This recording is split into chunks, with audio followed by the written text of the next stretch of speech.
Masuk bab yang ke-81, babu mau'izati al-muhaddisi 'inda al-qabri wa qu'udi ashabihi haulahu. Bab pada menjelaskan tentang ulama hadis memberi peringatan di sisi kubur dan murid-muridnya berada di kelilingnya. Imam Bukhari dia buat tajuk ni menjelaskan berkenaan kadang-kadang kita bercerita hadis Nabi SAW di tepi kubur. Lepas tu orang-orang yang mendengar hadis yang kita cerita itu dia berada di keliling kita lah. Dan benda ni berlaku di tepi kubur. Secara khususlah dibuat tajuk oleh Al-Imam Al-Bukhari. Kalau kita tengok dalam kitab-kitab syarah hadis, dibahas kenapa Al-Imam Al-Bukhari dibuat tajuk ni.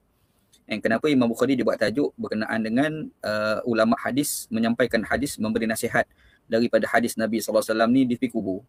Lepas tu anak murid duduk keliling itulah. Dibahaslah oleh ulama-ulama yang mensyarahkan hadis.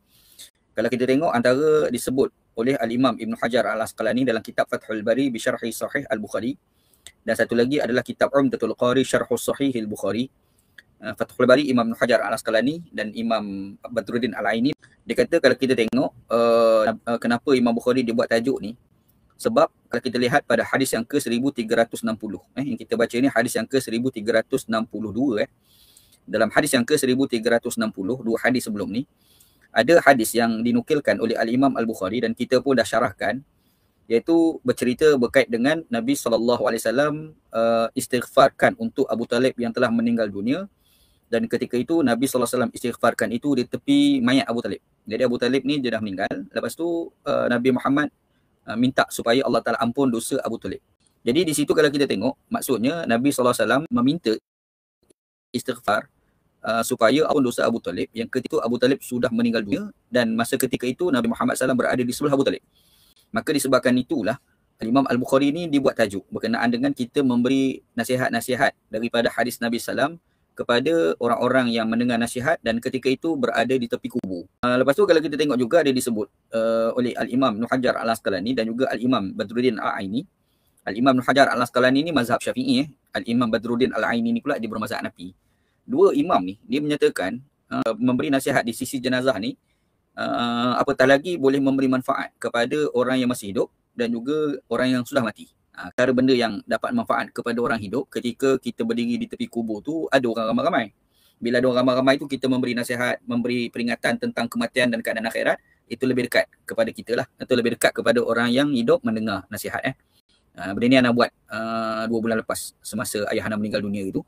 Anak buat macam itulah, anak buat macam inilah. Itu apabila lepas tanam jenazah, kita berdiri tepi kubur, kita pun baca beberapa hadis Nabi SAW sebagai peringatan kepada kita yang masih hidup. Dan rupa-rupanya benda ni pernah disebutlah oleh Al-Imam Ibn Hajar Al-Asqalani dan juga Al-Imam Badruddin Al-Aini. Al-Imam Ibn Hajar Al-Asqalani disebut dalam kitab dia Fathul Bari Bisyarhi Sahih Al-Bukhari, dan Imam Badruddin Al-Aini pula disebut dalam kitab dia Umdatul Qari Syarhus Sahih Al-Bukhari. Gitu. Dan Al-Imam Badruddin Al-Aini juga dia disebut ada manfaat kepada orang yang dah mati juga, kata dia. Iaitu apabila mereka berkumpul di sekelilingnya untuk membaca Al-Quran dan berzikir kerana si mati mendapat manfaat daripadanya. Jadi kita ada sebut dalam perbincangan sebelum ni, ulama berbeza pandangan berkenaan dengan apakah bacaan Quran kita di atas kubur itu memberi manfaat kepada si mati. Ulama berbeza pandangan. Ada ulama kata ada manfaat dan ada ulama kata tidak memberi sebarang manfaat. Antara ulama yang mengatakan tidak memberi sebarang manfaat itu adalah Al-Imam Al-Khattabi. Tapi di sana ada sebilangan ulama kata ada manfaat kepada si mati. Dan antara yang kata ada manfaat kepada si mati dengan bacaan Al-Quran dan zikir itu adalah Al-Imam Badruddin Al-Aini. Dia antara ulama yang mengatakan kalau kita baca Quran di kubur itu ada manfaat kepada si mati. Ini pandangan, ini kupasan daripada ulama-ulama muktabar lah. Yang mengatakan tak ada manfaat tu pun ulama muktabar, ulama yang mengatakan ada manfaat pun ulama yang muktabar. Ini adalah khilaf yang boleh diraikan. Dan apa hujah Al-Imam Badruddin Al-Aini mengatakan kita baca Quran tu boleh memberi manfaat kepada si mati.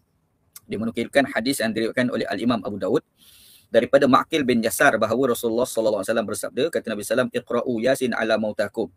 Bacalah Yasin kepada orang-orang yang telah mati di kalangan kamu. Hadis ni bukan semata-mata Abu Daud je riwayat. Bahkan hadis ni turut sama meriwayatkannya oleh Al-Imam An-Nasa'i dan juga Al-Imam Ibnu Majah. Gitu. Itu hujah yang dikemukakan oleh Al-Imam Badruddin Al-Aini. Imam Badruddin Al-Aini kata hadis ni lah dalil kita baca Quran ni ada manfaat kepada si mati. Dan hadis ni menolak pandangan orang yang mengatakan tak memberi manfaat kepada si mati. Ini kata Al-Imam Badruddin Al-Aini. Dia buat tajuk berkenaan dengan ulama hadis memberi nasihat daripada hadis Nabi SAW di kubur dan ada orang keliling yang sedang mendengar lah apa yang disampaikan oleh ulama hadis tu. Jadi yang pertamanya dikaitkan dengan hadis yang ke-1360, iaitu Nabi SAW istighfarkan kepada Abu Talib yang telah meninggal dunia. Cuma ada pula yang kedua, melihat kepada kaitan hadis yang ke-1361, iaitu berkait Nabi SAW berjalan bersama dengan para sahabat sampai dekat kubur. Lepas tu Nabi Muhammad SAW berhenti. Nabi kata orang di dalam lubang kubur ni diazab. Lalu Nabi Muhammad SAW pun ambil satu pelepah tamar, kerat dua, pacak pada dua kubur. Bila tengok pada kubur, itu antara salah satu proses untuk kita menyucikan hati. Ini kata Imam Al-Qastalani dan juga Al-Imam Zakaria Al-Ansari. Dia sebab apabila kita tengok kubur ni tempat orang mati, makanya kita ni pun ingat pada mati. Dan itu memanglah disebut dalam hadis Nabi SAW. Ya, Nabi SAW ada sebut, kuntu nahaitukum an ziyaratul qubur fazuruha fa innaha tudzakiru lil maut. Dulu aku halang kamu ziarah kubur, sekarang pergilah ziarah kubur kerana ia boleh ingat kepada kematian. Jadi ada manfaat kita pergi ke kubur tu, tengok kepada kubur, ingat kepada kematian, itu boleh membersihkan hati. Itu komentar Al-Imam Al-Qastalani dan juga Al-Imam Zakaria Al-Ansari. Ia juga memberi manfaat kepada si mati kerana turunnya rahmat ketika pembacaan Al-Quran dan zikir. Kita disebut baca pelepah tamar, sama dia kata la'allahuma yukhaffafani ma lam yabasa. Mudah-mudahan kedua-dua pelepah tamar itu selama mana dia belum kering, jangka masa itulah boleh menyebabkan dikurangkan azab pada si mati kan. Basah tu. Jadi bila basah tu Nabi Muhammad ada kaitkan selama mana belum kering dikurangkan azab. Maka di sini Al-Imam Al-Qastalani dan Imam Zakaria Al-Ansari mengatakan manfaatnya adalah bila pelepah tamar tu dia basah, dia berzikir, maka itu juga manfaat pada si mati jika orang hidup baca Al-Quran dan berzikir. Ini kata Al-Imam Ibn Hajar, Al-Imam Zakaria Al-Ansari dan juga Al-Imam Al-Qastalani. Benda ni kena tengok dalam kitab dia lah. Ana nukilkan daripada kitab Irsyadus Sari pada jilid yang ke-6 muka surat 237. Dan juga dalam kitab Umdatul Qari, jilid yang ke-8 muka surat 186. Al-Qastalani dia ada nukilkan perkataan salah seorang orang yang mensyarahkan Sahih Al-Bukhari. Imam Ibn Munir ni salah seorang syarih Al-Bukhari, antara ulama yang mensyarahkan Sahih Bukhari. Dia menjelaskan baca tajuk Imam Bukhari ni, makanya penduduk Mesir dia akan rasa tenang lah kan, dengan amalan yang mana penceramah-penceramah kadang dia bersyarah, lepas tu dia menyampaikan ucapan-ucapan yang baik, yang sedangkan mereka tu berada tidak jauh dengan kubur. Itulah. Itu kata Al-Imam Ibnu Al-Munir. Cuma dia ada kaitkan sini amalan ini baik selagi tidak bercampur dengan unsur yang mafsadah. Dan selama mana tidak melakukan perkara-perkara yang boleh melahirkan kerosakan. Kan? Contoh macam khurafat. Contoh.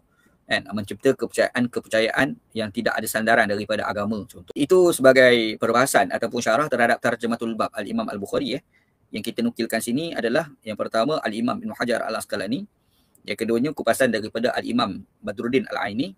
Yang ketiganya adalah kupasan daripada Al-Imam Zakaria Al-Ansari. Kita terus kepada hadis yang ke-1362. Hadis yang ke-1362 ni Imam Bukhari kata haddatsana Uthman, telah menceritakan kepada kami Uthman. Lalu Uthman ni kata telah menceritakan kepada aku Jarir. Jarir bin Abdul Hamid nama dia. Dan Jarir ni pula dia ambil hadis daripada Mansur Al-Mu'tamir. Mansur ni pula dia ambil hadis daripada Sa'ad bin Ubaidah. Dan Sa'ad bin Ubaidah dia ambil hadis daripada Abi Abdurrahman. Nama sebenarnya adalah Abdullah bin Habib bin Rabi'ah. Itu antara ulama-ulama Kufah yang mata dia buta tapi suara sedap. Terkenal dengan qiraatul Quran, membaca Quran dengan baik lah. Kan?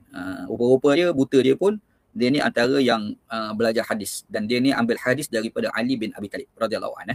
Sahabat Nabi terkenal. Okey.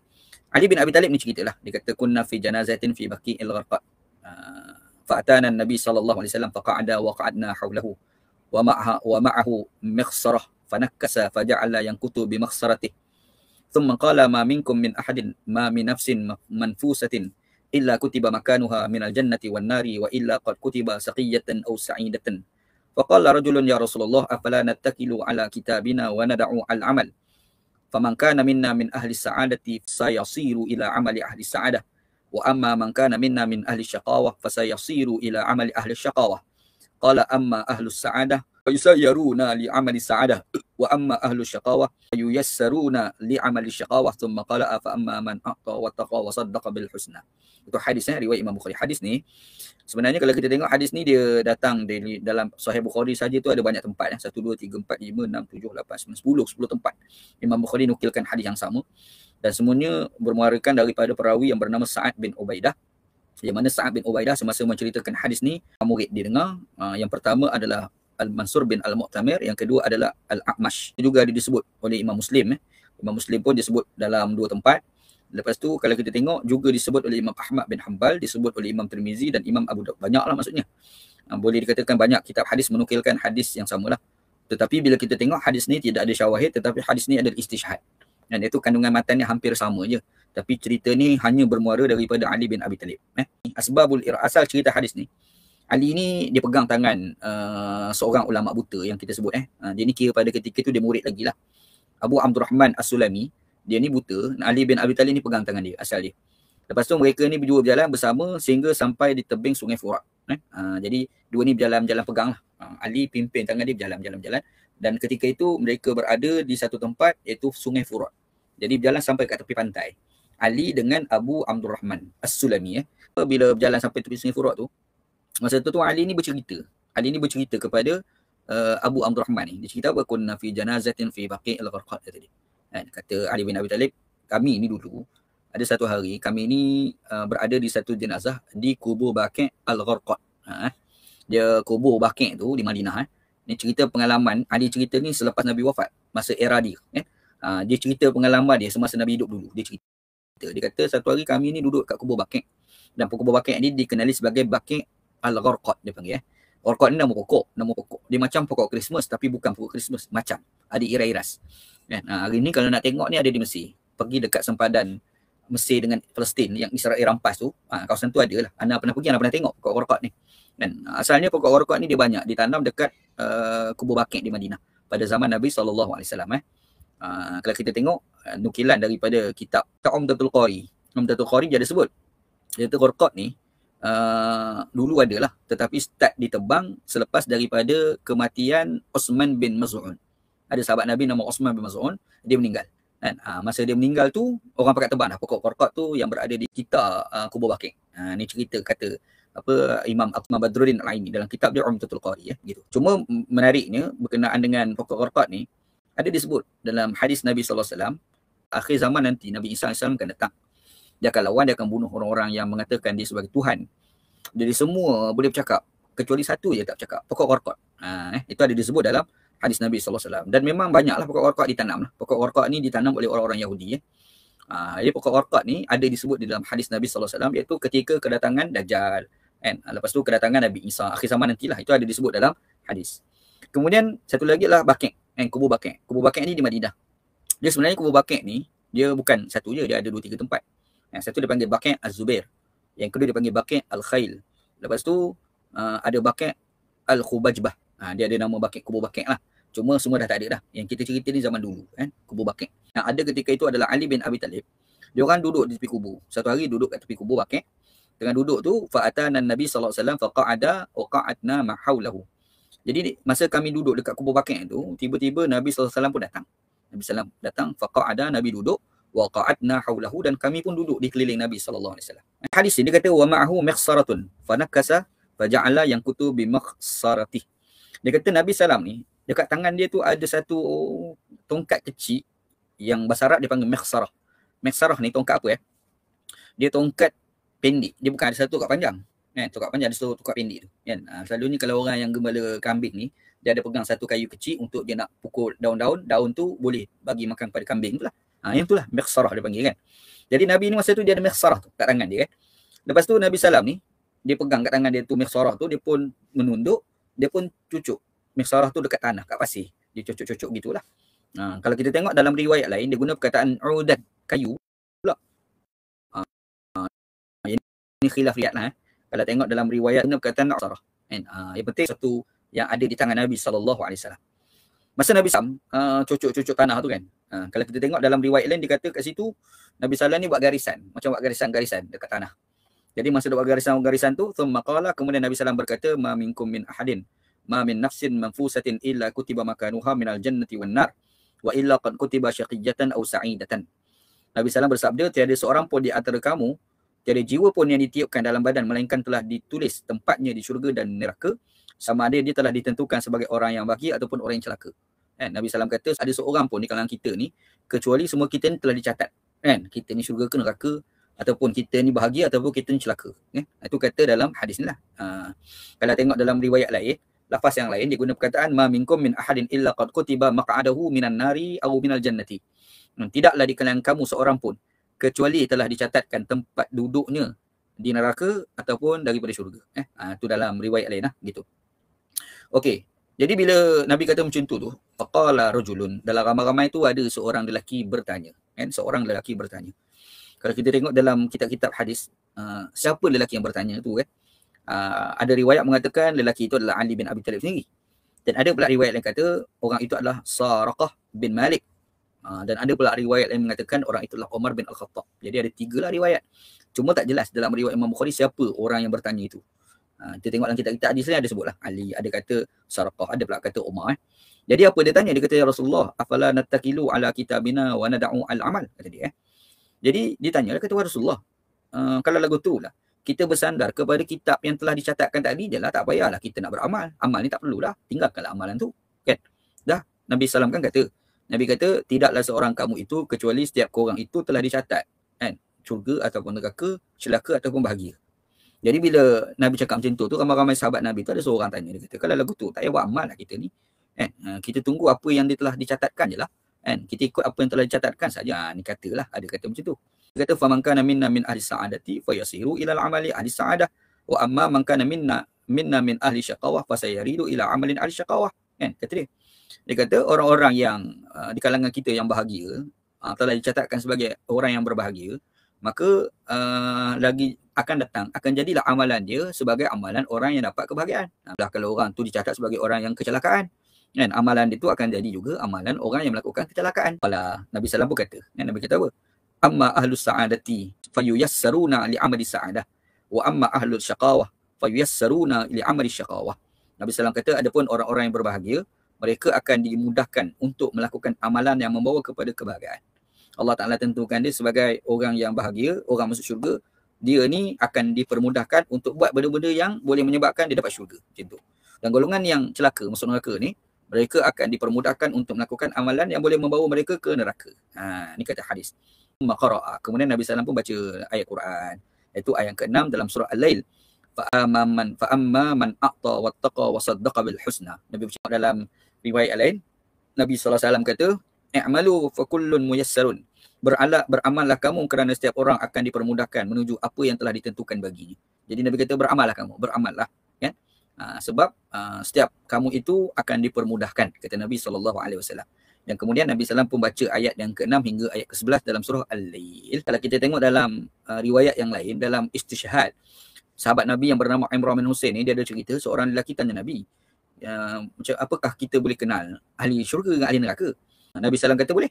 Tanya balik, kalau begitu untuk apa para pelaku beramal? Kalau macam tu, amal apa kita ni? Kan? Baginda bersabda, setiap orang beramal sesuai dengan apa yang dia diciptakan untuknya atau sesuai dengan apa yang dipermudahkan baginya. Itu kata hadis ni. Jadi hadis ni nampaknya dia nak menjelaskan kepada kita berkenaan dengan Nabi SAW beri nasihat dan pesanan yang kita cerita tadi tu semasa Nabi SAW berada di kubur, di tepi kubur. Kan asal cerita dia kan Ali bin Abi Talib cerita, sahabat Nabi ramai-ramai pergi dekat kubur Baqi'. Sampai kubur Baqi' tu duduk kat situ, tiba-tiba datang Nabi SAW. Nabi SAW datang, makanya Nabi pun terus duduk, dan sahabat Nabi pun duduk keliling Nabi SAW. Dan tangan Nabi SAW tu ada satu tongkat pendek. Lepas tu Nabi tekan tongkat pendek tu dekat tanah macam melukiskan sesuatu. Dan kemudian tu Nabi Muhammad pun menyampaikan nasihat-nasihat berkenaan dengan kehidupan alam akhirat, kan? Jadi maksud kat sini yang Imam Bukhari dia nak pamerkan, kalau kita ni nak memberi nasihat dan memberi pesanan kepada orang di kubur, itu boleh sebenarnya, itu memang boleh. Berdasarkan kepada hadis yang kita baca tadi lah. Tu hujah yang dibawa oleh Imam Bukhari. Dan Imam Badruddin Al-Aini disebut pula dalam kitab dia, dia kata dibenarkan duduk di kubur dan berbicara di sisi kubur dengan ilmu dan nasihat. Boleh. Kan? Ada kubur, kita bagi nasihat, bagi pesanan-pesanan. Macam kita ada kematian.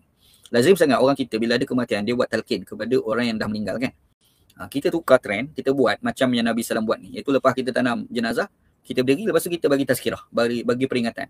Cerita hadis Nabi SAW, cerita apa kesan orang mati kepada kehidupan kita di dunia. Lepas tu alam akhirat ni macam mana. Dia memberi nasihat kepada orang-orang yang ada di keliling, gitu. Cumanya kalau kita tengok pandangan Imam Badruddin Al-Aini, dia bagi tahu dengan kita baca Quran tu dekat kubur tu pun ada memberi manfaat kepada si mati. kan? Dengan bunyi bacaan Quran kita baca tu, yang tu ada juga manfaat kepada si mati. Mengikut pandangan lah yang dikemukakan oleh Al-Imam Badruddin Al-Aini.